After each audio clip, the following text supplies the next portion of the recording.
If you're an introvert, you know this moment.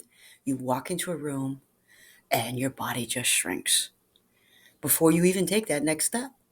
Your shoulders fold, your breath tightens, your eyes are scanning the room to see where you're fit or where you can hide.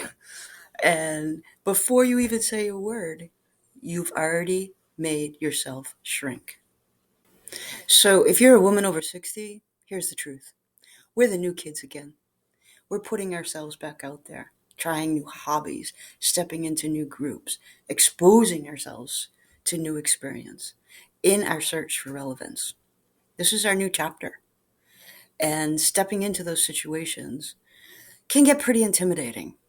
And the thing to remember is you don't have to match the room anymore.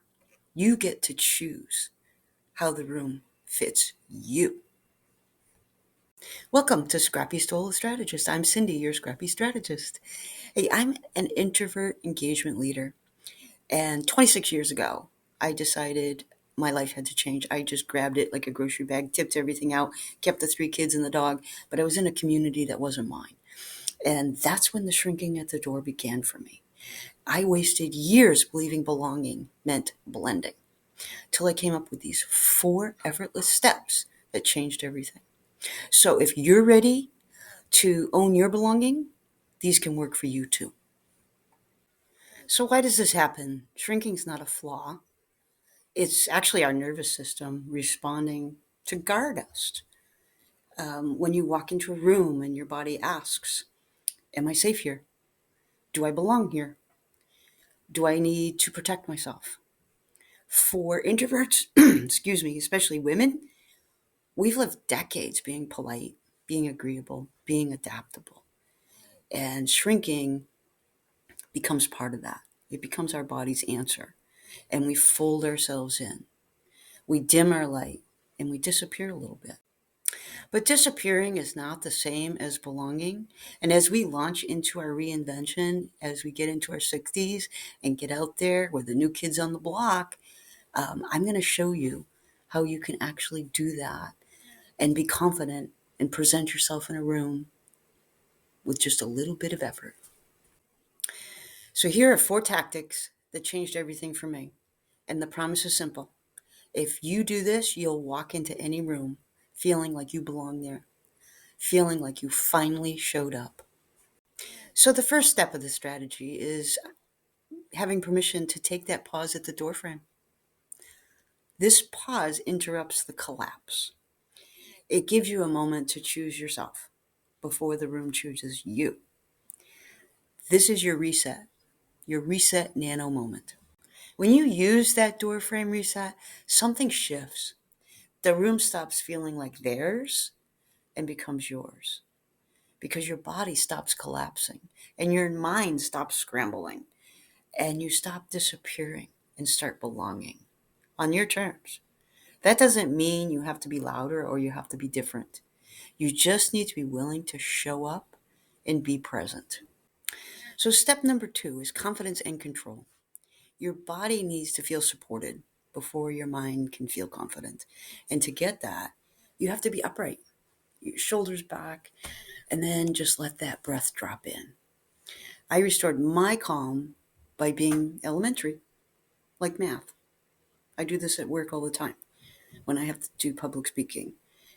3 reps of, like, say 5 times 5 is 25, 5 times 6 is 30. And just a few seconds of that, and your body just releases. It needs to feel that support so your mind can find its confidence. Step number 3, anchor yourself. Find one object in the room. You're scanning the room anyway, right? So find one object that feels safe and familiar to you. It could be a plant, it could be a lamp, it could be a chair, anything that doesn't ask something of you. This anchors your attention, so your nervous system just stops scanning for danger. And number four, just offer 5%. This isn't a performance. It's not a personality test. You're just taking one small piece of yourself. Could be a nod, could be a hello, could be just your presence. Because 5% is enough to belong.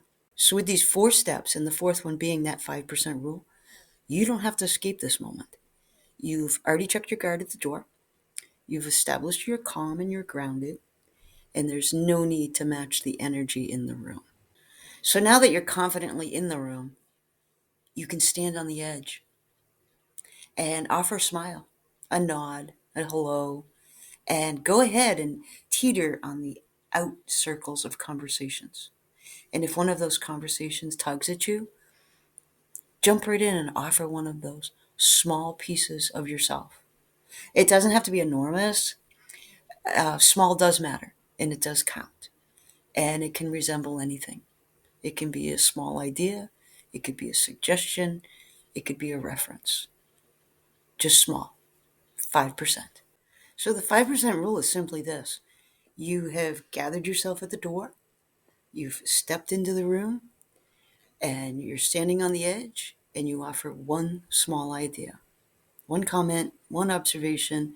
It's inclusive, it doesn't drain your battery, and it signals something powerful, that your 5% counts. So, whatever your reinvention, you'll actually belong.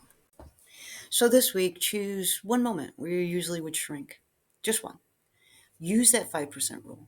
Stand on the edge, offer one small contribution, let it count, and drop it in the comments because I'd love to read your reinvention journey. So, drop it right there. So until the next one, I'm going to be cheering you on. Get on out there, walk through that door, and use that 5%. And make sure that you're giving 5% more than you did yesterday. See you on the next one.